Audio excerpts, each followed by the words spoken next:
Hollywood setup आपका स्वागत करता है एक नई मूवी एक्सप्लेनेशन वीडियो में। ये कहानी शुरू होती है स्पार्टा से, जहाँ एक बच्चे का जन्म होता है और बच्चे के पैदा होने के बाद उस बच्चे की जांच की जाती है कि कहीं वो किसी तरह से कमज़ोर तो नहीं है, क्योंकि स्पार्टा में ऐसे बच्चों को मार दिया जाता है। वो बच्चा बिल्कुल ठीक होता है। जैसे ही वो बच्चा 7 साल का होता है, उसकी योद्धा बनने की ट्रेनिंग शुरू हो जाती है। उसे घर से दूर जाना पड़ता है।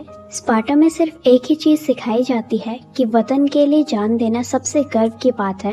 और अब ट्रेनिंग के खत्म होने के बाद इसे इम्तिहान के लिए एक खौफनाक जंगल में छोड़ दिया जाता है और उस रात को उसका सामना एक खूंखार भेड़िए से भी होता है, पर वो उसे मार देता है। और जब वो वापस आता है तो उसे स्पार्टा का राजा बना दिया जाता है, जिसका नाम लेओनाइडस होता है। धीरे धीरे वक्त बीतता है और 30 साल बाद लेओनाइडस के पास एक दूत आता है और ये दूत फारस का होता है और इनके राजा का नाम ज़र्क्सीस होता है। ज़र्क्सीस के पास एक बहुत बड़ी सेना है। लेओनाइडस कहता है, बताओ क्या समाचार है। दूत बोलता है कि हमारे राजा ज़र्क्सीस चाहते हैं कि तुम उनकी अधीनता स्वीकार कर लो। लेओनाइडस इसके लिए मना कर देता है। दरअसल ये दूत बहुत सारे राजाओं का कटा हुआ सर लेकर आया होता है ताकि उससे लेओनाइडस को डरा सके, और इसके साथ साथ वो लेओनाइडस और उसकी पत्नी का भी अपमान करता है। इसीलिए लेओनाइडस उसे और उसके सारे साथियों को मार देता है। अब लेओनाइडस को पता है कि फारस की एक बहुत बड़ी सेना यूनान पर हमला करने वाली है। लेओनाइडस उन पर हमला करना चाहता है, पर वो ऐसा नहीं कर सकता। हालांकि वो राजा है, पर स्पार्टा के अपने रूल्स होते हैं। उसे अगर युद्ध करना है तो उसे ओरेगस के पास जाना होगा। अगर ओरेगस उन्हें कहेगी कि स्पार्टा को युद्ध करना चाहिए तो स्पार्टा युद्ध करेगा। ओरेगस ऐसी लड़कियां होती है जो भगवान का संदेश इंसानों तक पहुंचाती है, और यहाँ पर कुछ बूढ़े लोग होते हैं जो स्पार्टा की जवान लड़कियों को अपने पास रखते हैं और उनके द्वारा ईश्वर का संदेश लोगों तक पहुंचाते हैं। और अब लेओनाइडस इनके पास आता है। वो उन्हें अपनी सारी रणनीतियाँ बताता है। वो बताता है कि फारस की एक बहुत बड़ी सेना हम पर हमला करने वाली है। अगर हम उन्हें पहाड़ी दर्रों में भेज दें तो वहाँ उन्हें मारा जा सकता है। वो बूढ़े पाखंडी लोग बोलते हैं कि पहले ये बताओ कि चढ़ावे में क्या लाए हो। लेओनाइडस उन्हें बहुत सारा सोना देता है। वो बूढ़े कहते हैं कि ये अगस्त का महीना है और कार्निया का त्योहार आ रहा है और इस दौरान स्पार्टा युद्ध नहीं कर सकता। इस बात से लेओनाइडस को बहुत गुस्सा आ जाता है और वो वहाँ से चला जाता है। लेकिन ये सारे बूढ़े पाखंडी लोग ज़र्क्सीस से मिले होते हैं। तभी वहाँ पर ज़र्क्सीस के आदमी आते हैं और उन्हें बहुत सारा सोना देते हैं। लेओनाइडस इस बात से बहुत परेशान होता है क्योंकि वो जंग में नहीं जा सकता। उसकी रानी कहती है कि हमारे राजा किस बात से परेशान है। लेओनाइडस कहता है कि मैं उस चीज़ को खत्म होते हुए नहीं देख सकता जिससे मैं बहुत प्यार करता हूँ। उसकी रानी बोलती है कि आप ये मत सोचो कि आप एक राजा हो, आप ये सोचो कि आप एक आज़ाद इंसान हो, और ऐसी स्थिति में एक आज़ाद इंसान जो कर सकता है आप वही करो। अगले दिन लेओनाइडस अपने 300 लोगों को बुलाता है और ये स्पार्टा के सबसे बहादुर सैनिक होते हैं और ये तय करते हैं कि ये ज़र्क्सीस के लाखों की सेना का मुकाबला करेंगे। हालांकि वहाँ पर मौत है, पर ये सब मौत से नहीं डरते। अब ये सब लोग जब जा रहे होते हैं तभी दिखाया जाता है कि एक आदमी इनका पीछा कर रहा होता है। लेओनाइडस अपनी सेना के साथ आगे बढ़ चलता है और रास्ते में एक गांव पड़ता है जिस पूरे गांव को किसी ने जला दिया है, और ये देखकर इन सबको बहुत गुस्सा आता है। तभी वहाँ पर एक बच्चा दिखता है जो अधमरी हालत में होता है। वो लेओनाइडस के पास गिर जाता है और वो बच्चा कहता है कि यहाँ पर शैतान राक्षस आए थे जिनके पंजे थे और उन्होंने सबको मार दिया। ये सुनने के बाद लेओनाइडस का एक आदमी बोलता है कि फारसी भूतों के बारे में सुना था, इन्हें मारा नहीं जा सकता। लेओनाइडस कहता है कि इनका फैसला हमारी तलवार करेगी, और वो वहाँ से आगे बढ़ जाते हैं। ये संकरे रास्ते से होते हुए समुद्र के किनारे पहुँचते हैं और समुद्र के किनारे बहुत सारे फारसी जहाज़ होते हैं जो सब इन्हीं की तरफ आ रहे होते हैं। और तभी बारिश हो जाती है और समुद्र में एक बहुत बड़ा तूफान आता है जिसकी वजह से वो सारे के सारे जहाज पानी में डूब जाते हैं। सारे यूनानी खुश हो जाते हैं, लेकिन लेओनाइडस शांत होता है। अब इन्हें लगता है कि फारसी सारे मर चुके हैं, पर जब ये पहाड़ी की दूसरी चोटी पर जाते हैं तो ये देखते हैं कि फारसियों की एक बहुत बड़ी सेना जिसमें लाखों सैनिक हैं वो इस तरफ से स्पार्टा की ओर आ रहे हैं और इनसे लड़ना लगभग नामुमकिन है। अब जिस पहाड़ी पर ये सब होते हैं उसे नर्क का द्वार कहते हैं और यहाँ से स्पार्टा जाने का सिर्फ एक ही रास्ता है और उन संकरे रास्तों में ये इन पूरी सेना से लड़ सकते हैं, क्योंकि इन रास्तों में फारस की पूरी सेना इनके साथ एक साथ नहीं लड़ सकती। उन्हें एक एक करके आना पड़ेगा। अब राजा लेओनाइडस उनके सेनापति से पूछता है, क्या तुम्हारे बीच से निकलने का कोई रास्ता है? उसका सेनापति बोलता है कि नहीं, ऐसा कोई भी रास्ता नहीं है।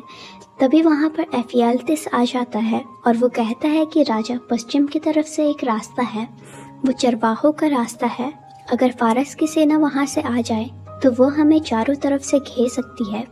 ये वही कुबड़ा इंसान होता है जो पूरे सफ़र में इनका पीछा कर रहा होता है और वो लेओनाइडस से कहता है कि मैं भी आपकी मदद करना चाहता हूँ, मैं भी लड़ना चाहता हूँ। मैं फारसियों को मारूंगा, लेकिन उसकी शारीरिक शक्ति ऐसी नहीं होती कि वो युद्ध लड़ सके। लेओनाइडस कहता है कि तुमने स्पार्टा के कपड़े पहने हैं। वो कहता है कि मेरे पिता स्पार्टा से थे, लेकिन जब मैं पैदा हुआ तो मैं अपंग पैदा हुआ, इसीलिए मेरे माँ बाप को स्पार्टा छोड़ना पड़ा। लेओनाइडस कहता है कि मैं तुम्हारी हिम्मत की कद्र करता हूँ, लेकिन तुम जंग में नहीं लड़ सकते, क्योंकि हर एक योद्धा अपने सर से लेकर पैर तक की रक्षा करता है और एक कमज़ोर कड़ी हम सबको खत्म कर सकती है। अगर तुम मदद करना चाहते हो तो जो जंग में घायल हुए हैं तुम उनकी मदद कर सकते हो। इस बात से एफियाल्टिस का दिल टूट जाता है, क्योंकि वो अपने माँ बाप का नाम रोशन करना चाहता है। और जब उसे लेओनाइडस ने मना कर दिया है, वो अपना ढाल सब फेंक कर वहाँ से चला जाता है। वहीं फारसी आगे बढ़ते हैं और ये 300 सिपाही इनका डटकर सामना करते हैं और इनके हज़ारों लोगों को मौत के घाट उतार देते हैं और इन 300 लोगों को बहुत बड़ी जीत हासिल हो जाती है। और इसके बाद ज़र्क्सिस खुद लेओनाइडस से मिलने आता है। ज़र्क्सिस कहता है, तुम्हारा कबीला बेमिसाल है, तुम मेरे सामने खड़े हो, लेकिन तुम्हारी आंखों में कोई भी खौफ नहीं है। लेओनाइडस कहता है, तुम्हारे पास गुलाम ज़्यादा है और योद्धा कम है और बहुत जल्द उन्हें तुमसे ज़्यादा स्पार्टा के भालों से खौफ होगा। वो कहता है, मैं एक मेहरबान देवता हूँ, मैं तुम्हें पूरी यूनान का जंगी सरकार बना दूंगा, बस तुम्हें मेरे सामने घुटने टेकने होंगे और इसके बाद तुम्हारे सारे दुश्मन तुम्हारे सामने घुटने टेक देंगे। लेओनाइडस कहता है, तुम बहुत मेहरबान राजाओं के राजा हो और जहाँ तक घुटने टेकने वाली बात है, तुम्हारे बहुत सारे लोगों को मारने के बाद मेरी जांग में अकड़न होने लगी है, तो घुटने टेकने का सवाल ही पैदा नहीं होता। ज़र्क्सिस उसे डराने की काफ़ी कोशिश करता है, पर लेओनाइडस उससे नहीं डरता और वहाँ से चला जाता है। अब ज़र्क्सिस अपने सबसे खतरनाक सिपाहियों की टोली लेओनाइडस पे हमला करने के लिए भेजता है। ये इंसान नहीं होते हैं, 300 सैनिक इनका मुकाबला करते हैं और ज़र्क्सिस की सेना में एक बहुत बड़ा योद्धा होता है, पर लेओनाइडस उसे भी मार देता है। अब लेओनाइडस को ज़र्क्सिस की लाखों की सेना से जीतने की एक उम्मीद दिखती है। अब अगले दिन ज़र्क्सिस अपनी सेना के साथ एशियाई जादूगर को भी भेजता है, पर उन छोटे और पतले रास्तों पर तादाद की कोई महत्व नहीं है। 300 सैनिक उन सबको जल्द ही मार गिराते हैं। अब ज़र्क्सिस गुस्से व खौफ में आ जाता है और आज इस जंग में स्पार्टा के सेनापति का बेटा भी शहीद हो जाता है, जिस वजह से ये जीत का जश्न नहीं मना पाते।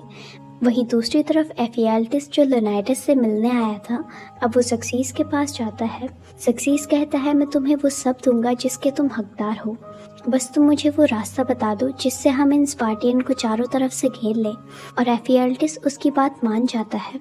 वो कहता है, मुझे सब कुछ चाहिए, मुझे एक वर्दी भी चाहिए। ज़र्क्सिस कहता है, जो तुम्हें चाहिए सब ले लो। वहीं लेओनाइडस की रानी चाहती है कि स्पार्टा की बाकी की सेना लेओनाइडस तक पहुंचाई जा सके, पर इसके लिए उसे सभी सांसदों की मंजूरी चाहिए।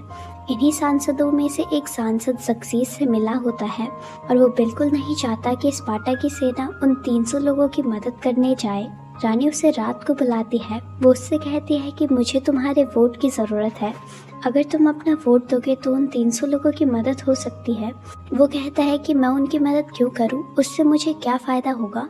रानी बोलती है कि वो तुम्हारा राजा है, पर रानी के ऊपर उसकी बहुत गंदी नज़र होती है। वो कहता है, तुम्हें पता है कि मुझे क्या चाहिए और अगर तुम अपने राजा को बचाना चाहती हो तो तुम्हें वो करना पड़ेगा। और रानी उसकी बात मान जाती है और वो उसके साथ संबंध बनाती है। और अगली सुबह जब सांसद आते हैं तो वहाँ पर फिरौन अपनी बात से मुकर जाता है और रानी पर झूठे आरोप लगाता है। इस बात से रानी को गुस्सा आ जाता है और वो उसे मार देती है। और जब वो जमीन पर गिरता है तो उसकी जेब से कुछ सोने के सिक्के निकलते हैं, जिस पर ज़र्क्सिस की फोटो होती है। सबके सब समझ जाते हैं कि ये गद्दार है। रानी वहाँ से निकल जाती है। अब उन पहाड़ी दर्रों में एफियाल्टिस सक्सीस के लोगों को वो रास्ता दिखा देता है जहाँ से लोनाइडस के लोगों को चारों तरफ से घेर सके। और जब वो उनकी तरफ बढ़ रहे होते हैं तो ये बात लोनाइडस के एक आदमी को पता चल जाती है और वो लोनाइडस के पास जाता है और वो कहता है हमें जितनी जल्दी हो सके यहाँ से भागना होगा। सक्सीस की सेना पीछे के रास्ते से आ रही है और सुबह तक हमें चारों तरफ से घेर कर हम सबको मार देंगे। लोनाइडस कहता है स्पार्टियन ना कभी भागते हैं और ना ही मौत से डरते हैं। और अब लोनाइडस और उसके सभी आदमियों को पता है कि मौत उनका इंतज़ार कर रही है, इसीलिए वो अपने एक आदमी को बुलाते हैं। वो बोलता है कि तुम वापस जाओ और सबको बताना कि यहाँ पर क्या हुआ था, हमारी जीत की दास्तां सबको सुनाना। डीलन कहता है कि रानी के लिए कोई संदेश। लोनाइडस कहता है रानी के लिए मेरे पास कुछ भी नहीं है।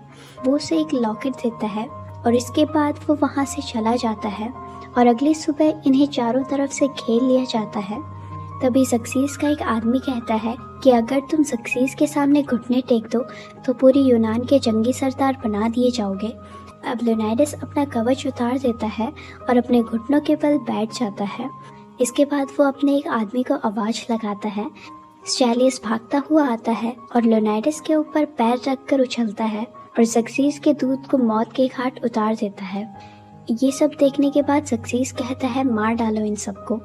इसके बाद लोनाइडस उठता है और अपने भाले को पूरी ताकत से सक्सीस की ओर फेंकता है, पर भाला सक्सीस के गाल को छू के निकल जाता है और तभी हजारों तीर उनकी तरफ आते हैं, जिस कारण ये सब जंग में शहीद हो जाते हैं। वहीं डीलन रानी के पास पहुंचता है और उन्हें लोनाइडस का लॉकेट देता है। रानी समझ जाती है कि लोनाइडस अब नहीं रहे। रानी उस लॉकेट को अपने बेटे को पहना देती है। अब दिखाया जाता है कि डीलन के सामने 10,000 की फौज है और डीलन पूरी कहानी इन 10,000 स्पार्टियन को सुना रहा होता है और इनके सामने सक्सीस की एक बहुत विशाल सेना होती है। डैलिस बोलता है कि इन सब के दिल में डर है क्योंकि ये सब राजा लोनाइडस और 300 स्पार्टन्स के तलवारों का कहर भूले नहीं हैं और ये सब सक्सीस की सेना की तरफ अपनी खूनी तलवार के साथ बढ़ना शुरू कर देते हैं। और इसी के साथ इस कहानी का ये पार्ट यहीं पर ख़त्म होता है। उम्मीद करते हैं कि आपको ये कहानी पसंद आई होगी। Thanks for watching.